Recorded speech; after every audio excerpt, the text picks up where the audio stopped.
Bonsoir à tous et bienvenue dans le journal. Voici les titres de l'actualité. On retrouve désormais partout la lingerie intime des femmes. Les commerçants n'hésitent pas à l'exposer pour se donner des chances de vente.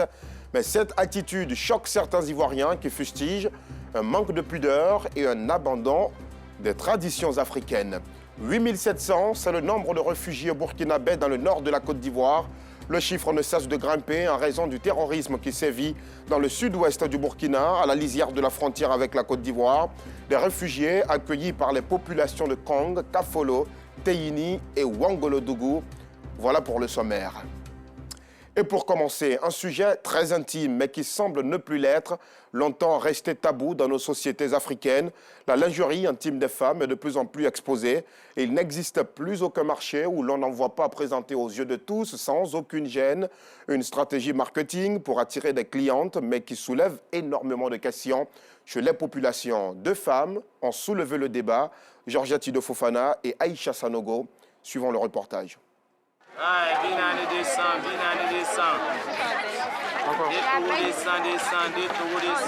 Ici, au grand marché d'Abobo, on y trouve plusieurs modèles de lingerie féminine.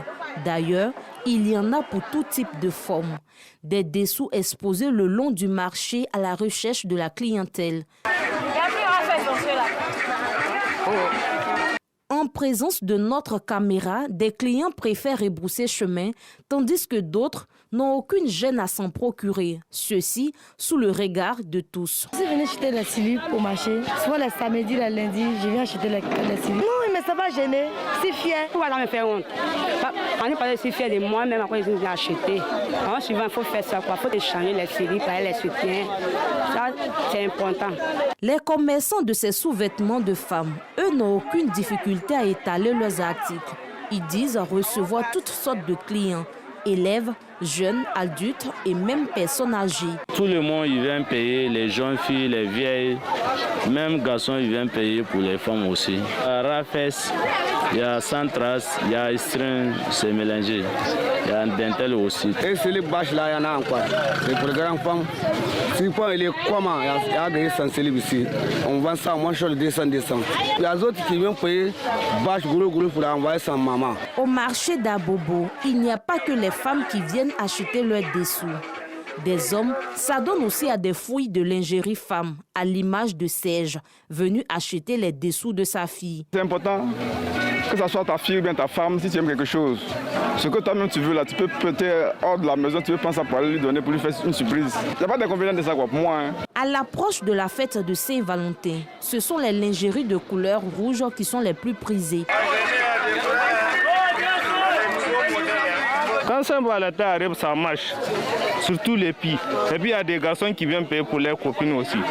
La plupart des slips qu'elles payent là, c'est les slips rouges là, c'est string là qu'elles payent. Selon des personnes du troisième âge, ces dessous relèvent de l'intimité de la femme. Ils ne doivent donc pas être exposés aux yeux de tous. À notre temps, là, les caleçons des femmes, là, ça se va dans la boutique. On se déplace pour aller payer. Et puis ça aide à chercher. C'est bien protégé. Mais maintenant, là, il y a pour 50 francs. Il y a pour 100 francs.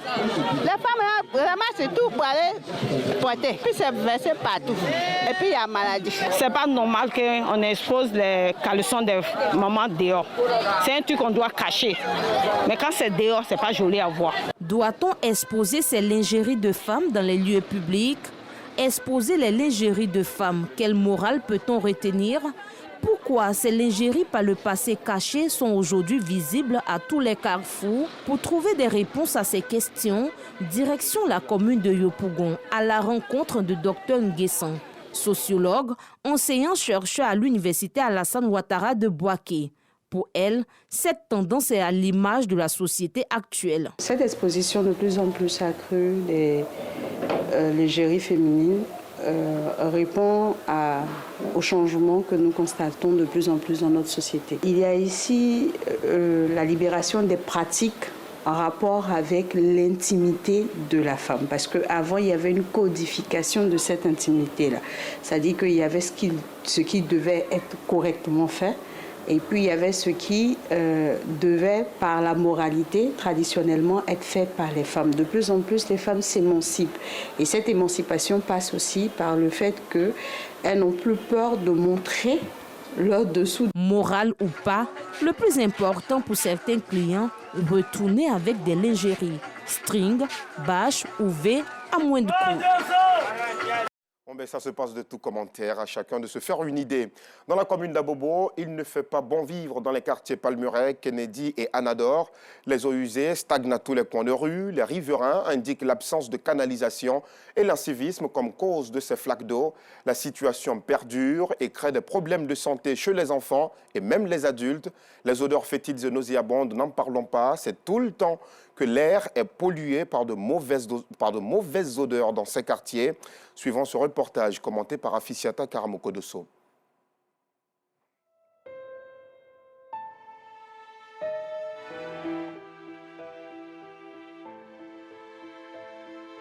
Bienvenue à Palmeraie dans la commune d'Abobo.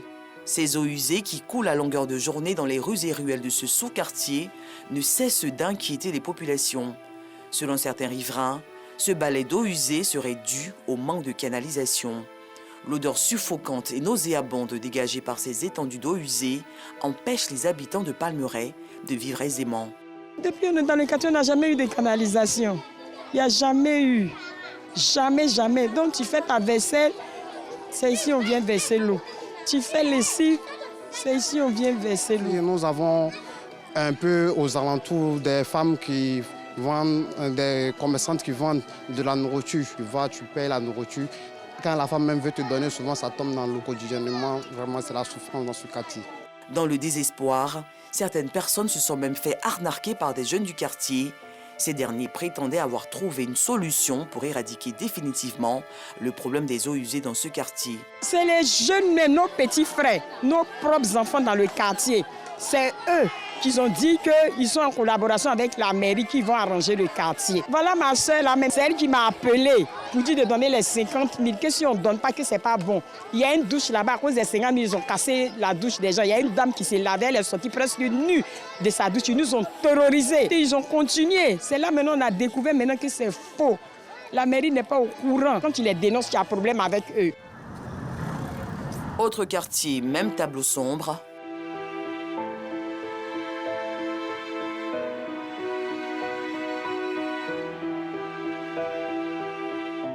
À Kennedy, les circuits d'eau usée visibles à chaque ruelle.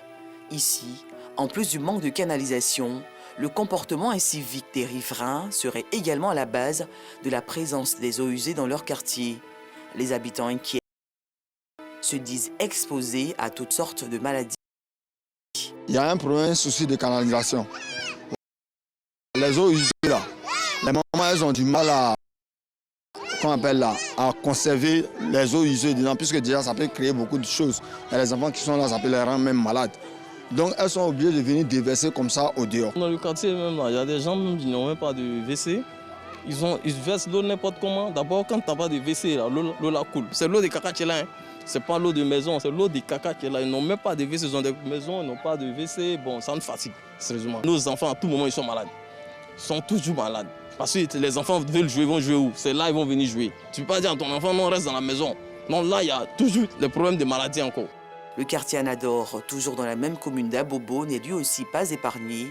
Les eaux usées troublent la quiétude des populations. On ne sait pas l'eau là, ça sort où.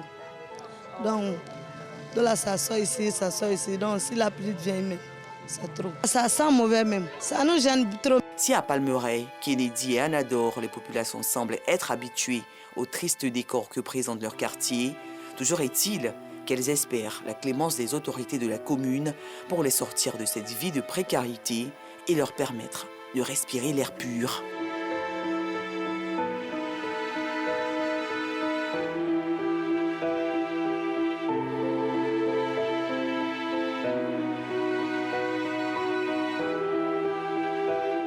Mais il y a un autre problème dans la commune d'Abobo. Rendons-nous à présent au quartier Menuiserie.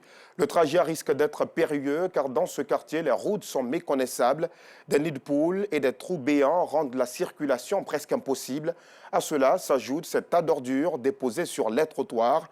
Une difficulté de circulation qui embête mais énormément les automobilistes. Un reportage commenté par Clément Boko. Commune d'Abobo, circulation au ralenti sur cette artère du quartier Menuiserie au plateau d'Okuy.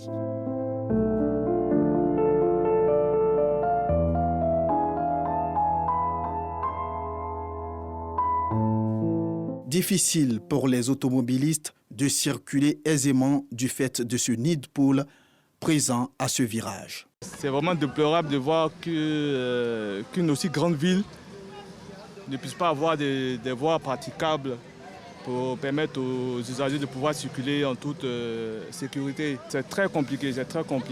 Les gros camions, même les petits véhicules, même ont du mal à passer. Les remorques n'arrivent pas à finir leur manœuvre tant que nous, on ne s'arrête pas. Si tu veux aller dans le même sens, vous ne pouvez pas vous dépasser. Vous êtes obligé de marquer un arrêt pour qu'ils finissent leur manœuvre. Si l'État peut faire un effort pour réhabiliter rapidement cette voie, ça serait bien pour nous tous. Vous constatez, il y a beaucoup de véhicules qui empruntent la voie. Un peu plus loin, le risque est encore plus grand. À la moindre inattention, bonjour les dégâts. Ces deux trous béants sur cette voie suscitent beaucoup d'inquiétudes chez les automobilistes. On peut tomber dedans. On est très en danger. Parce que, au moins, ça c'était dans un coin qu'on peut voir là, mais dans le village là, bon, c'est pas tout le monde qui voit de loin. Il y a les gens là, eux ne voient pas tellement bien. En plus de la dégradation avancée des voies, certains trottoirs du quartier Menuiserie d'Abobo servent de dépôt d'ordures. Conséquence, les canalisations bouchées.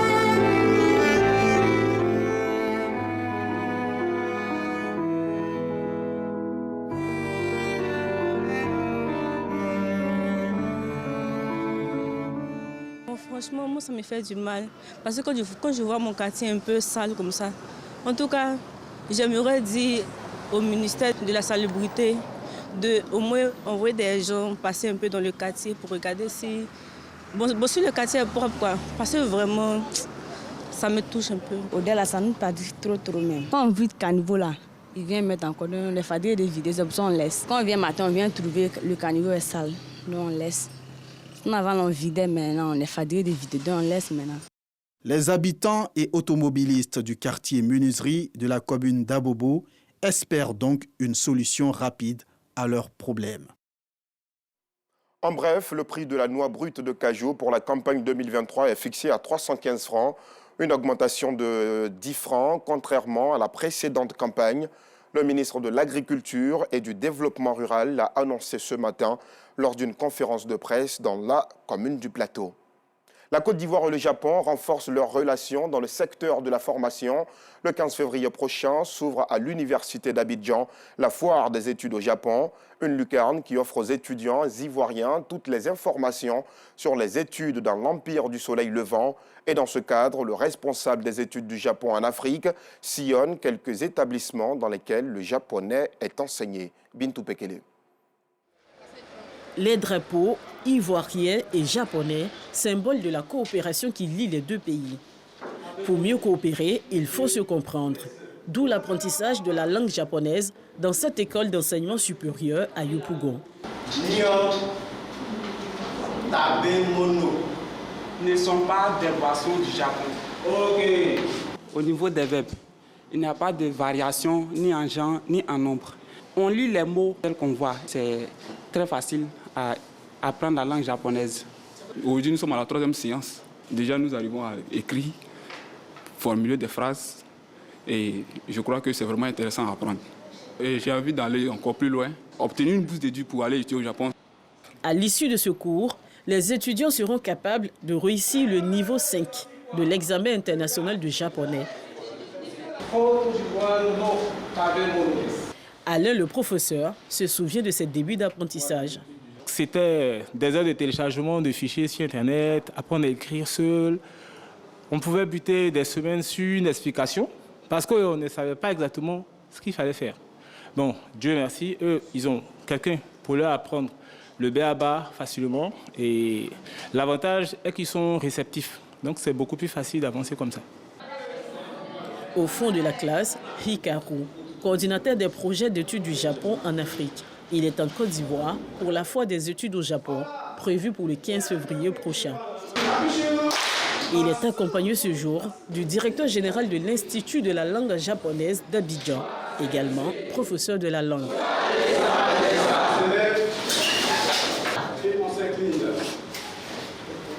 Le coordinateur Hikaru sillonne différentes écoles où est enseigné le japonais. Il s'imprègne du niveau des étudiants. Il s'assure aussi de la qualité du matériel d'enseignement et de la disponibilité des filières d'études. Toutes ces informations permettront aux meilleurs étudiants d'obtenir des bourses d'études au Japon. Ce que je pourrais conseiller, c'est que les jeunes étudiants apprennent la langue japonaise et que nous, on viendra donc en amont pour pouvoir leur apporter tout le soutien concernant les bourses d'études. Et mon souhait est que tous les étudiants puissent bénéficier de bourses pour pouvoir aller acquérir l'expertise japonaise. Conseil en janvier et à moins de 2 mois déjà une délégation de l'université de Hokkaido nous visite. Donc ça nous réjouit, ça nous conforte dans notre position de vouloir apprendre cette langue à nos étudiants. Cet établissement fait partie des 5 instituts qui enseignent la langue japonaise en Côte d'Ivoire. La foire des bourses d'études au Japon va se tenir à l'université Félix Houphouët-Boigny de Cocody. 26 universités japonaises sont attendues pour des échanges B2B avec les intéressés. Les agents du groupe RTI ont présenté ce matin leurs vœux du Nouvel An au directeur général Fosseni Dambélé. La cérémonie a réuni toutes les directions de la première radio et télévision de Côte d'Ivoire. Les agents ont exprimé à l'occasion leur soutien à Fosseni Dambélé et formulé les vœux de continuité et de réussite de sa mission à la tête du groupe. La cérémonie de présentation des vœux s'est tenue au stade de la haute fréquence à la maison de la télévision à Cocody. Maïssa Kogueï. Ils sont venus de toutes les directions et services autonomes de la RTI pour présenter leurs vœux de Nouvel An au directeur général Fosseni Dambélé, mais également au président du conseil d'administration à Kassaye Lazare. Occasion pour les agents de témoigner leur reconnaissance au premier responsable de la Maison Bleue. Ce que nous disons, des efforts ont été faits. Donc on peut déjà féliciter la direction générale pour ces efforts. Bravo à la direction générale. À cette occasion, les agents qui ont fait valoir leur droit à la retraite en 2022 ont été félicités pour services rendus à la RTI. Merci les uns les autres et dit enfin au revoir officiel. Un au revoir officiel qui nous permet aussi de retrouver ces visages-là après 7 mois à la maison. Je pense que la RTI demeure cette famille-là que nous avons connue. Et nous voulons dire merci aux différents responsables pour cette marque qui ne nous ont pas oubliés. On est heureux parce que nous aussi, on ne les a pas oubliés. Cette cérémonie de présentation de vœux, une opportunité pour le directeur général de la RTI de rassurer les agents quant à leurs différentes requêtes. Nous avons acquis aujourd'hui pour un peu plus de 200 millions des équipements d'éclairage et également 13 kits de caméras qui viennent d'être livrés et qui seront remis aux différents services qui en ont le plus besoin. Il nous faut nous mettre sérieusement au travail pour faire ressortir le pan de génie encore dormant en chacun de nous. L'intervention du directeur général a été bien accueillie par les travailleurs. L'intervention du directeur général de la RTI répond à des besoins cumulés sur plusieurs années par rapport aux équipements, par rapport au matériel, par rapport aux conditions de travail que les agents ont régulièrement exprimées. À ce grand rendez-vous annuel, le directeur général a aussi exhorté l'ensemble du personnel à redoubler d'efforts pour relever le défi de la concurrence. Ces propos ont été soutenus par le président du conseil d'administration à Kassaye Lazare. Nous venons de l'apprendre, Pulcherik Balé, la présidente de l'organisation de la société civile Alternative citoyenne ivoirienne, vient d'être libérée, elle qui était emprisonnée depuis quelques mois. 87 000, 8 700, que dis-je, c'est le nombre de réfugiés burkinabés Dans le nord de la Côte d'Ivoire, le chiffre ne cesse de grimper en raison du terrorisme qui sévit dans le sud-ouest du pays, à la lisière de la frontière avec la Côte d'Ivoire. Des réfugiés accueillis par les populations de Kong, Kafolo, Teini et Wangolo. Lors du dernier Conseil national de sécurité, le président Ouattara a traduit ses remerciements aux populations des départements concernés et instruit le Premier ministre à l'effet de mettre en place un dispositif adéquat d'assistance humanitaire, de sécurisation et de surveillance des zones nord et nord-est de la Côte d'Ivoire. Et toujours au Burkina, les corps de l'ancien président burkinabé Thomas Sankara et de ses 12 compagnons assassinés le 15 octobre 1987 seront prochainement inhumés sur le lieu de leur mort à Ouagadougou.